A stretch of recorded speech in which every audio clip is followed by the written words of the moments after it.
Hindi ito isang balanseng kasunduan. Ito ay isang pilit na estratehikong pag-a-adjust. Ang pagbaba ng balik-buwis ng Estados Unidos sa India mula 25% patungong 18% ay hindi sumasalamin sa diwa ng bilateral na pagbibigayan. Sumasalamin ito sa pagiging epektibo ng isang sadyang mekanismo ng panggigipit. Nagpataw ang Washington ng mataas na taripa upang lumikha ng leverage at pagkatapos ay binawasan ito bilang isang politikal na gantimpala kapag tinanggap ng partner ang pag-a-adjust sa istruktura ng pulisiya sa paraang pabor sa Amerika. Bilang kapalit, nangako ang New Delhi na mas bubuksan pa ang lokal na merkado para sa mga produktong Amerikano. Hindi lamang ito pagbabawas ng import tax, hindi lamang ito pagtatanggal ng mga non-tariff barrier. Tinanggap din ng India ang pagtataas ng sukat ng pagbili ng mga produktong Amerikano sa mahigit talas 500 bilyon na sumasaklaw mula sa enerhiya, agrikultura, teknolohiya hanggang sa mga estratehikong grupo ng produkto. Ito ay isang muling pagbubuo ng relasyong pangkalakalan sa antas na sistematiko, hindi lamang isang panandali ang teknikal na pag-a-adjust. Ang mensahe mula sa Washington ay malinaw na ipinarating. Ang taripa ay hindi na itinuturing na kagamitang pangdepensa. Pinatatakbo na ito bilang isang instrumento ng pagpilit sa pulisiya. Nagpapataw muna ang Amerika ng buwis upang lumikha ng presyur sa export, supply chain at daloy ng puhunan. Kapag ang presyur ay umabot na sa hangganan ng kakayanang magtiis, ang tanging natitirang opsyon para sa partner ay ang kontroladong pagbibigay, concession, kapalit ng pagbaba ng buwis. Ang kaso ng India ay nagpapakita na ang modelong ito ay itinuturing na ng White House na may kakayahang ulit-ulitin sa iba. Hayagang inilarawan ni Pangulong Donald Trump ang kasunduan sa India bilang ebidensya para sa pangunahing punto ng kanyang administrasyon. Ang taripa ay hindi nagpapahina sa ekonomiya ng Amerika kundi nagpapatatag sa posisyon ng Washington sa negosasyon. Hindi ito isang pahayag na pangpropaganda lamang. Ito ang paraan ng White House upang gawing lehitimo ang isang bagong estratehiya sa kalakalan kung saan ang merkado ng Amerika ay ginagamit bilang pinakamataas na leverage ng kapangyarihan. Sa panig ng India, ang desisyong umatras ay hindi nagmula sa emosyonal na salik o internal na politikal na pressure. Ito ay isang malamig na kalkulasyon ng gastos at panganib, cost-risk calculation. Ang isang matagal na pakikipagtunggali sa kalakalan sa Amerika ay naglalagay sa New Delhi sa panganib na mawala ng bentahe sa export, pagkagambala sa muling binubuong supply chain at paghina ng daloy ng puhunan sa gitna ng nagkakawatak-watak na pandaigdigang ekonomiya. Sa ganitong kondisyon, ang kontroladong pagbibigay ay itinuturing na opsyon na may mas kaunting pinsala kumpara sa pagpapanatili ng komprontasyon. Gayunpaman, ang pagbibigay na ito ay may kasamang pangmatagalang bunga. Ang pangakong bumili ng napakalaking bulto ng mga produktong Amerikano ay pumupuwersa sa India na i-adjust ang istruktura ng import patungo sa isang mapiling pagdepende, selective dependence. Ang mga pangunahing sektor ng ekonomiya ay mas mahigpit na nakatali sa supply chain na pinamumunuan ng Amerika. Dahil dito, ang espasyo para sa malayang polisiyang pangkalakalan ng New Delhi ay kumikipot. Ito ang estratehikong halaga na tinanggap ng India upang maiwasan ang kagyat na panganib. Sa mas malawak na antas, ang kasunduang ito ay nagmamarka ng isang malinaw na paggalaw sa kaayusan ng pandaigdigang kalakalan. Ang mga multilateral na panuntunan na base sa parehong batas ay itinutulak paurong. Sa halip, lumilitaw ang mga bilateral na kasunduan na may mataas na antas ng panggigipit, kung saan ang panig na may kontrol sa pinakamalaking merkado ang nagtatakda ng mga kondisyon at humuhubog sa resulta. Ang merkado ay hindi na isang neutral na espasyo. Ito ay naging isang instrumento ng kapangyarihan. Dito nakasalalay ang babala. Kapag ang taripa ay ginamit bilang kagamitan sa pagpilit ng pulisiya, ang pandaigdigang kalakalan ay pumapasok sa isang yugto ng malalim na politisasyon. Ang mga bansa ay napipilitang pumili sa pagitan ng pag-akses sa merkado at ang pagpapanatili ng soberanya sa pulisiya. Ang kaso ng India ay hindi isang eksepsyon. Ito ay isang panimulang hudyat para sa isang serye ng mga estratehikong pag-a-adjust na ang bunga ay lalampas sa hangganan ng ugnayang bilateral ng Amerika at India. Ang taripa ay hindi nakagamitang proteksyonista. Ang taripa ay muling binigyang kahulugan bilang instrumento ng pagpilit sa pulisiya. Ang pamamaraan ng Estados Unidos ay nagpapakita ng isang malinaw na pagbabago mula sa pagtatanggol sa kalakalan patungo sa pagpapataw ng istruktura ng kapangyarihan sa pamamagitan ng merkado. Hindi ito isang taktikal na pag-a-adjust. Ito ay isang pagbabago sa modelo ng operasyon. Sa bagong modelong ito, hindi ginagamit ng White House ang buwis upang isara ang merkado ng Amerika. Sa kabaligtaran, pinananatiling bukas ng Washington ang merkado ngunit itinatali ang karapatan sa pag-akses sa mga partikular na politikal at ekonomikong kondisyon. Ang mataas na buwis ay ipinapataw muna bilang isang trigger. Ang pressure ay mabilis na kumakalat sa pamamagitan ng export, supply chain, daloy ng puhunan at psikolohiya ng pamumuhunan. Kapag ang gastos ay sapat ng malaki, ang partner ay napipilitang pumili sa pagitan ng dalawang opsyon, tanggapin ang pag-a-adjust sa pulisiya o harapin ang matagalang pinsala.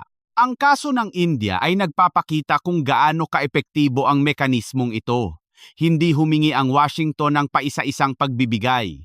Humingi ang Washington ng sabay-sabay na pagbabago, antas ng buwis, mga non-tariff barrier, istruktura ng import at pangako sa malakihang pagbili. Ito ay isang anyo ng komprehensibong pagpilit na hindi nag-iiwan ng maraming espasyo para sa unti-unting negosasyon.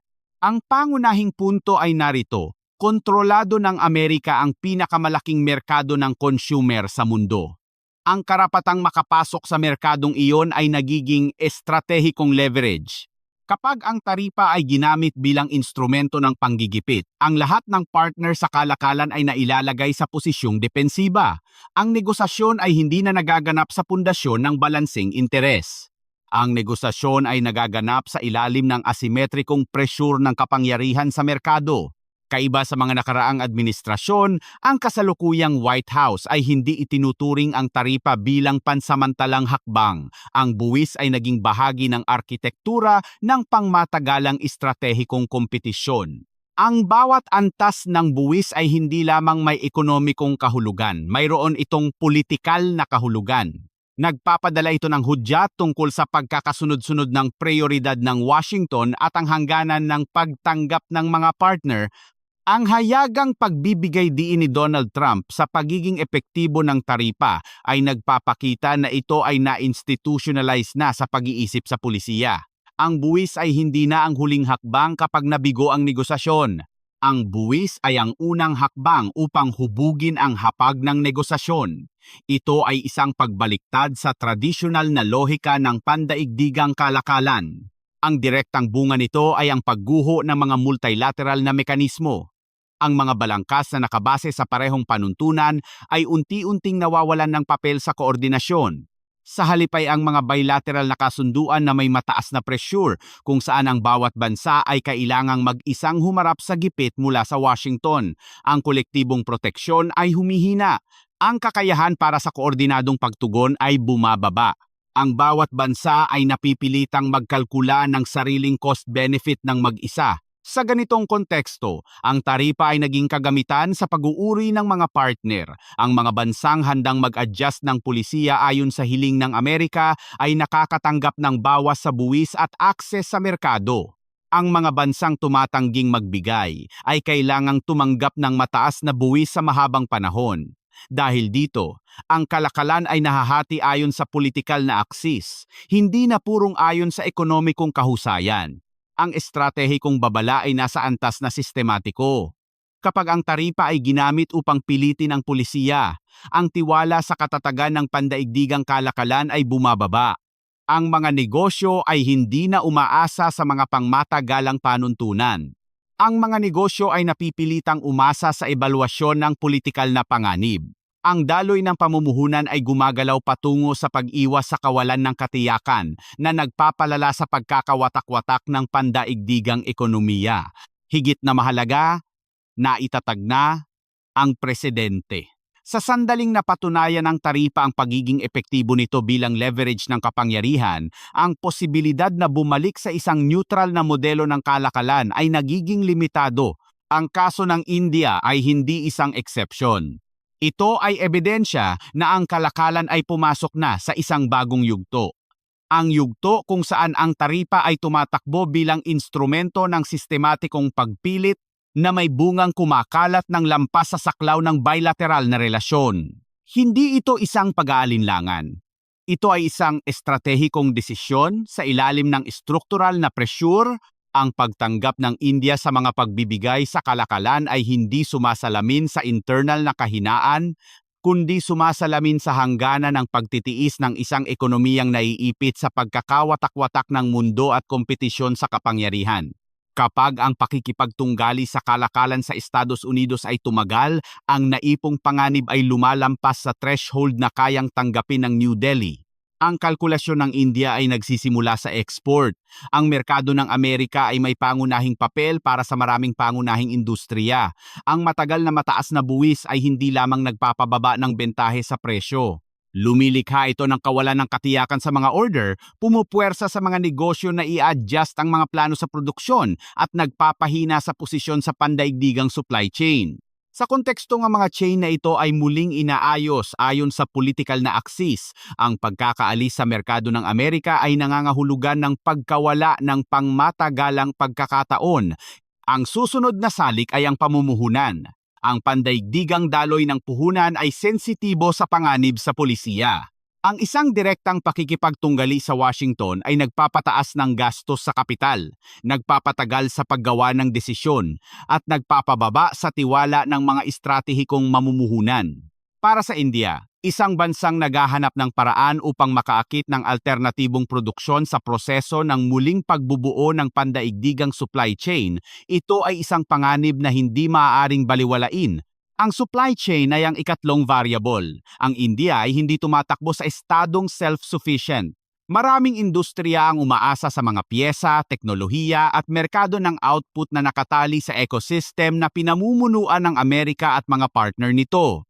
Ang matagal na mataas na taripa ay pumuputol sa mga koneksyong ito na pumupuwersa sa mga lokal na negosyo na muling bumuo sa ilalim ng dehadong kondisyon. Kaya naman ang pagpili sa matagalang komprontasyon ay may kasamang sistematikong gastos, hindi lamang panandaliang gastos.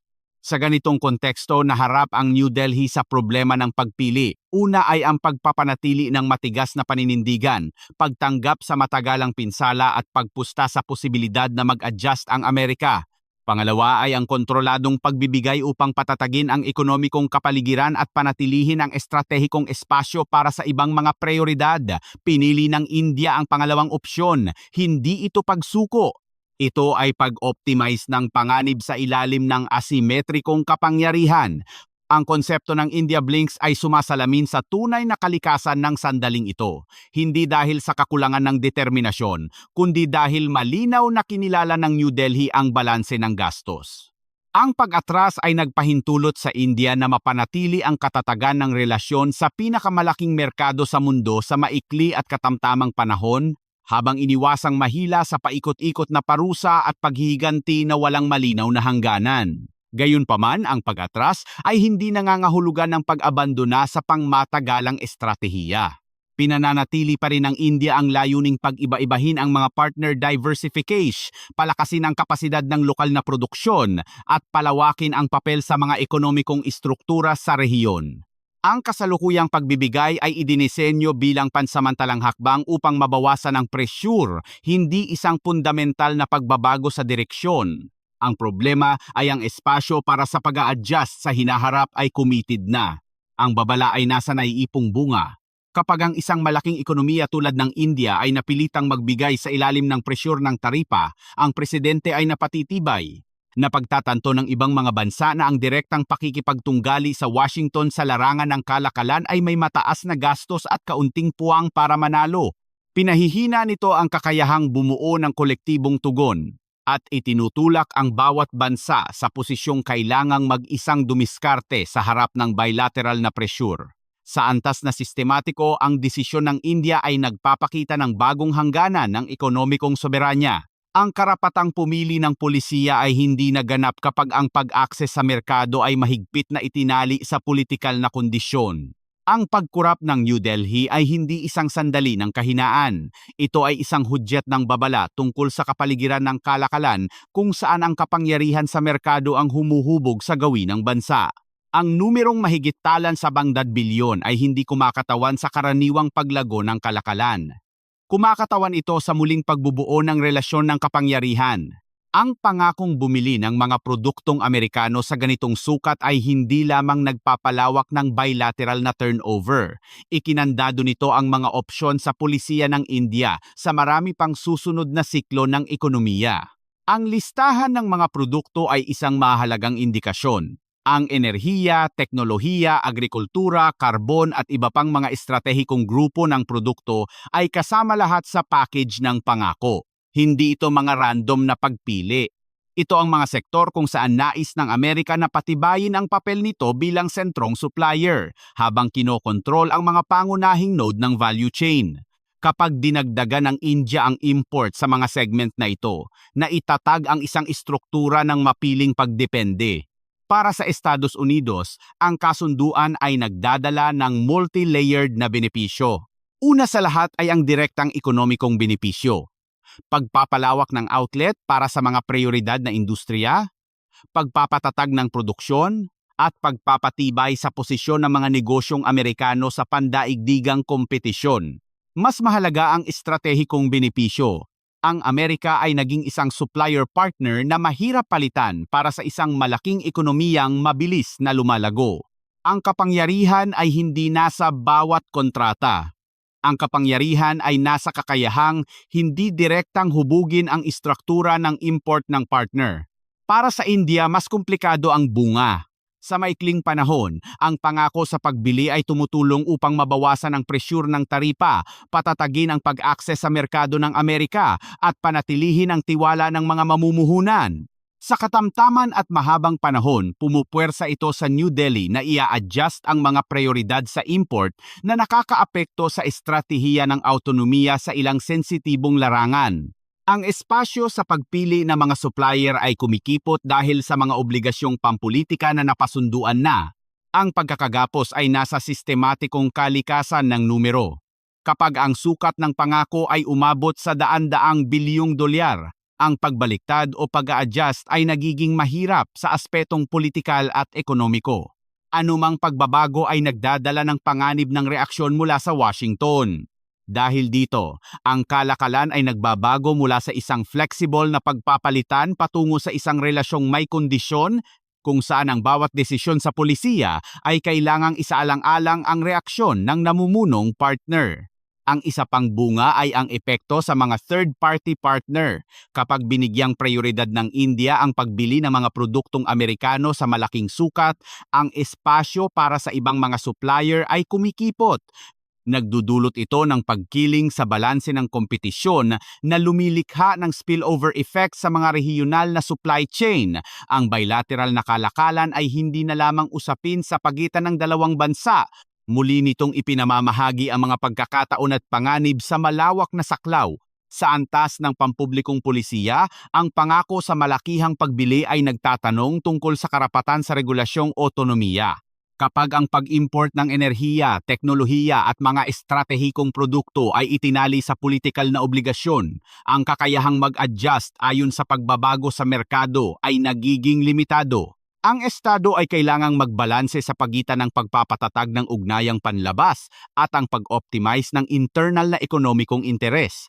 Ito ang trade-off na tinanggap ng India upang mabawasan ang kagyat na presyur. Ang estratehikong babala ay nasa trend ng standardisasyon ng mga ganitong pagkakagapos. Kung ang mga kasunduang tulad nito ay naging karaniwang gawain, ang pandaigdigang kalakalan ay tatakbo base sa mga politisadong pangako sa pagbili at pagbebenta, hindi base sa purong comparative advantage. Ang sukat ng merkado ang magpapasya sa karapatang magtakda ng kondisyon. Ang mga malalaking ekonomiya na hindi pa kontrolado ang mga pangunahing merkado ng consumer ay kailangang humarap sa katulad na presyur sa pag-a-adjust. Ang mahigit talang 100 bilyon ay hindi lamang isang numero. Ito ay pagpapakita ng isang bagong modelo kung saan ang kalakalan ay ginagamit upang itatag ang pangmatagalang estratehikong pagkakagapos. Ang kaso ng India ay nagpapakita na ang hangganan sa pagitan ng kooperasyong ekonomiko at ang pagdependeng may kondisyon ay pinalalabo na. Ito ay isang mahalagang hudyat para sa mga bansang muling nag-iibalwa sa kanilang posisyon sa kaayusan ng kalakalan na muling hinuhubog. Ang sentro ay hindi nasa India. Ang sentro ay nasa presidente. Sa pamamagitan ng pagpilit sa India na i-adjust ang polisiya kapalit ng pagbaba ng buwis, ang Estados Unidos ay nagpapadala ng isang sistematikong hudyat. Ang karapatan sa pag-access sa merkado ng Amerika ay isang politikal na kondisyon, hindi isang default na karapatan. Ang kalakalan ay muling binigyang kahulugan bilang kagamitan ng kapangyarihan sa ugnayang panlabas. Ang mensahe ng Washington ay may malinaw na istruktura. Una, ang mataas na buwis ay ginagamit bilang trigger ng pressure. Pangalawa, ang pagbibigay sa pulisiya ay isang mandatoryong kondisyon upang mabawasan ang buwis. Pangatlo, ang gantimpala ay hindi lamang pagbaba ng buwis, kundi ang pagpapanatili ng posisyon sa supply chain na pinamumunuan ng Amerika. Ito ay isang pagkakasunod-sunod ng aksyon na maaaring gayahin at ilapat sa maraming iba't ibang mga partner. Ang direktang bunga nito ay ang mga partner ay napipilitang suriin muli ang kanilang estratehiya sa kalakalan. Para sa European Union, ang modelong ito ay naglalatag ng dobleng hamon. Sa isang banda, ang Europa ay malalim na umaasa sa merkado ng Amerika sa maraming pangunahing larangan. Sa kabilang banda, ang kapasidad para sa kolektibong pagtugon ay limitado dahil sa pagkakaiba ng mga interes sa loob ng bloke. Kapag binigyang prioridad ng Washington ang bilateral na negosasyon sa ilalim ng presyur ng taripa, ang kakayahan ng Europa na mapanatili ang isang karaniwang paninindigan ay humihina. Sa Asya, ang hudyat ay mas malinaw pa. Napagtanto ng mga export-oriented economies na ang bentahe sa gastos at kahusayan sa produksyon ay hindi na sapat upang masiguro ang akses sa merkado. Ang kapangyarihan sa merkado ng Amerika ay lumilikha ng isang bagong pagkakasunod-sunod ng prioridad kung saan ang antas ng kahandaang mag-adjust ng pulisiya ang nagpapasya sa resulta ng negosasyon. Kaya naman ang kalakalan ay mas mahigpit na nakatali sa mga geopolitikal na pagpipilian. Hindi tinatago ng Washington ang layunin nito. Ang pagbaba ng buwis para sa mga partner na nagbigay ay iniharap bilang patunay ng tagumpay ng estratehiya. Nagpapadala ito ng dobleng mensahe. Para sa kasalukuyang partner, ang pagbibigay ay nagdadala ng konkretong benepisyo. Para sa potensyal na partner, ang pagtanggi ay nagdadala ng matagalang gastos. Ang balanse ng pagpipilian ay itinulak na pabor sa isang panig sa simula pa lang. Ang isa pang bunga ay ang pagbaba ng papel ng mga multilateral na mekanismo. Kapag ang taripa ay pinatatakbong epektibo sa bilateral na negosasyon, ang motibasyon na sumunod sa parehong panuntunan ay humihina. Ang mga bansa ay hindi na umaasa sa kolektibong tagapamagitan. Napipilitan silang maghanda para sa direktang pakikipag-usap sa Washington sa ilalim ng asimetrikong kondisyon. Dinadagdagan nito ang gastos sa koordinasyon at binabawasan ang predictability ng sistema ng kalakalan. Sa antas ng negosyo, ang hudyat mula sa Washington ay pumupuwersa sa mga multinational corporation na i-adjust ang kanilang estratehiya. Ang desisyon sa pamumuhunan ay hindi lamang base sa gastos at merkado. Base ito sa ebaluasyon ng panganib sa taripa at ang posibilidad na mahila sa politikal na siklo. Ang supply chain ay muling binubuo, patungo sa pagbibigay prioridad sa mga bansang ligtas sa taripa. Ang purong ekonomikong kahusayan ay nagbibigay daan para sa politikal na compatibility. Ang babala ay nasa normalisasyon ng pagpilit. Kapag ang paggamit ng buwis upang pilitin ang partner na baguhin ang pulisiya ay naging karaniwan, ang threshold ng pagtitiis ng sistema ay ibinababa. Ang mga potensyal na hakbang ng pagganti ay tumataas. Ang posibilidad ng paglala ng alitan ay tumataas din. Ang pandaigdigang kalakalan ay pumapasok sa isang estado ng istruktural na kawalan ng katatagan, kung saan ang bawat bilateral na kasunduan ay nagdadala ng panganib ng spillover. Ang ipinapadala ng Washington sa mundo ay hindi lamang isang paalala, ito ay isang gabay sa gawi. Sino man ang gustong pumasok sa pinakamalaking merkado ay kailangang tumanggap sa mga kondisyon na itinatakda ng panig na may kontrol sa merkado. Ang merkado ay hindi na neutral. Ito ay naging isang leverage ng kapangyarihan na pinatatakbo ng may layunin na may bungang muling humuhubog sa paraan ng paggawa ng mga bansa ng estratehiya sa kalakalan sa panahon ng kompetisyon sa kapangyarihan. Ang paggalaw ay nagsimula na at hindi ito random. Kapag ginawang pamantayan ng Estados Unidos ang modelong mataas na buwis, pagbibigay, pagbaba ng buwis, ang mga daloy ng pandaigdigang kalakalan ay umaalis sa purong lohika ng kahusayan upang tumakbo ayon sa aksis ng kapangyarihan. Ang karapatan sa pag-akses sa pinakamalaking merkado sa mundo ay naging mapagpasyang variable na muling namamahagi ng mga kalakal, puhunan at teknolohiya sa malawak na saklaw. Ang reaksyon ay unang nagaganap sa antas ng negosyo. Ang mataas na taripa ay hindi lamang nagpapataas ng input cost. Lumilikha ito ng matagalang kawalan ng katiyakan sa pulisiya. Ang kawalan ng katiyakang ito ay pumupuwersa sa mga negosyo na muling i-ebalwa ang panganib ayon sa mga politikal na kriteria.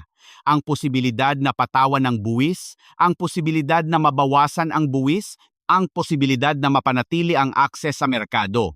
Ang resulta ay ang mga desisyon sa pag-order, pagpapalawak ng pabrika at pagpirma ng mga pangmatagalang kontrata ay ini-a-adjust lahat ayon sa antas ng pagiging ligtas sa taripa. Sa ganitong konteksto, ang mga bansang tumatanggap na i-adjust ang pulisiya ayon sa hiling ng Washington ay inilalagay sa prioridad na grupo. Ang India ay naging isang tipikal na halimbawa.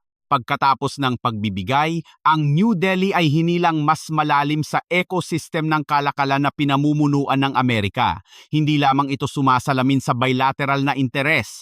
Sumasalamin ito sa muling pagpoposisyon ng India sa istruktura ng supply chain na muling inaayos ayon sa politikal na aksis.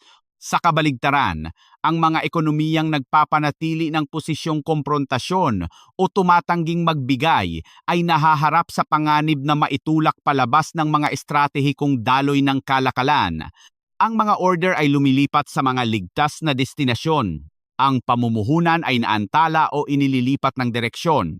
Ang supply chain ay muling niruruta upang iwasan ang mga bottleneck sa taripa. Dahil dito, ang balanse ng pandaigdigang kalakalan ay lumilihis mula sa tradisyonal na comparative advantage patungo sa antas ng pagtanggap sa kaayusang ipinapataw ng pinakamalaking merkado. Ang bunga ay kumakalat sa antas ng rehiyon.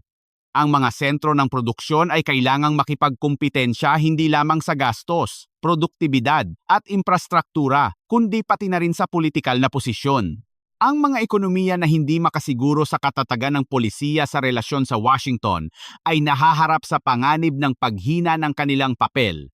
Pinapalalim nito ang pagkakawatak-watak ng ekonomiya kapag ang mga trade bloc ay tumatakbo ayon sa magkakaibang lohika na may hindi magkakaparehong kriteriya sa pag-akses sa merkado. Ang daloy ng pangmatagalang pamumuhunan ay nagbabago rin ng trajectory. Ang mga estratehikong mamumuhunan ay nagbibigay prioridad sa kapaligirang may kakayahang mag-predict tungkol sa taripa at kondisyon sa pag-akses sa merkado. Kapag ang buwis ay naging instrumento ng pagpilit, ang predictability ay bumababa. Ang puhunan ay tumutuon sa mga bansang itinuturing na ligtas sa pulisiya sa relasyon sa Amerika.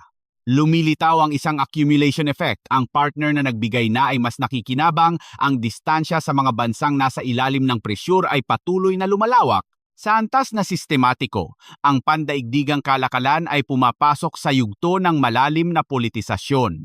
Ang mga desisyon tungkol sa buwis, teknikal na pamantayan, at rules of origin ay hindi na neutral. May dala silang implikasyon ng kapangyarihan at ginagamit upang hubugin ang gawin ng bansa.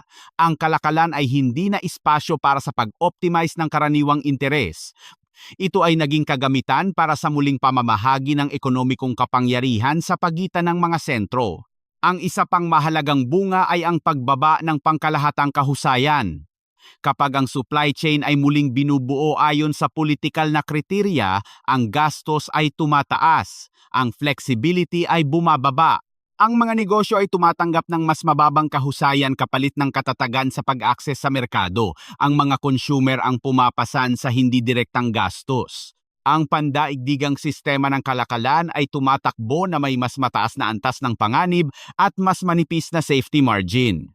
Ang estratehikong babala ay nasa aspeto ng sustainability. Ang modelo ng pagpilit sa pamamagitan ng buwis ay lumilikha ng mga reaksyong kontratimbang. Ang mga bansa ay naghahanap ng paraan upang i-diversify ang merkado, bumuo ng mga alternatibong mekanismo at palakasin ang autonomiya sa mga pangunahing larangan. Ang prosesong ito ay nagpapataas ng pagkakawatak-watak, nagpapababa ng koneksyon at naglilimita sa kakayahan para sa pandaigdigang koordinasyon. Ang kalakalan ay naging isang koleksyon ng mga nagkakapatong-patong na espasyo ng kapangyarihan sa halip na isang nagkakaisang sistema. Kaya naman ang paggalaw sa balanse ng kalakalan ay hindi isang pansamantalang bunga ng isang kasunduan. Ito ay pagpapakita ng isang bagong kaayusan na nabubuo. Ang kaayusang iyon ay naglalagay sa kapangyarihan sa merkado sa itaas ng mga karaniwang panuntunan. Ang kaso ng India ay nagpapakita na ang mga panandaliang benepisyo ay maaaring makuha ngunit ang halaga ay ang pagkipot ng mga pangmatagalang opsyon. Ito ang realidad na kailangang timbangin ng bawat bansa kapag tinutukoy ang kanilang posisyon sa istruktura ng pandaigdigang kalakalan na gumagalaw ayon sa aksis ng kapangyarihan. Ang kalakalan ay lumayas na sa teknikal na espasyo. Pumasok na ito sa sentro ng kompetisyon sa kapangyarihan. Ang kaso ng India ay nagpapakita ng isang realidad na hindi na maibabalik. Ang pag-akses sa merkado ay hindi na isang purong ekonomikong karapatan, kundi resulta ng pagtanggap sa mga politikal na kondisyon. Ang taripa ay hindi sinusukat sa porsyento. Ang taripa ay sinusukat sa antas ng pag-adjust ng pulisiya ng partner. Ang pangunahing punto ay hindi nasa numerong ibinaba ng buwis. Ang pangunahing punto ay nasa lohika ng operasyon. Ginagamit ng Estados Unidos ang sukat ng merkado upang magtakda ng batas ng laro na pumupuwersa sa ibang mga ekonomiya na muling ayusin ang kanilang mga prioridad. Kapag ang pinakamalaking merkado sa mundo ay nagtali ng karapatan sa pag-akses sa mga kondisyon, ang lahat ng partner ay nahihila sa problema ng estratehikong pagpipilian. Tanggapin ang pag-a-adjust upang mapanatili ang daloy ng kalakalan o panatilihin ang espasyo ng pulisiya na may mataas na ekonomikong gastos. Ang mensaheng ito ay may epektong lampas na sa bilateral na relasyon.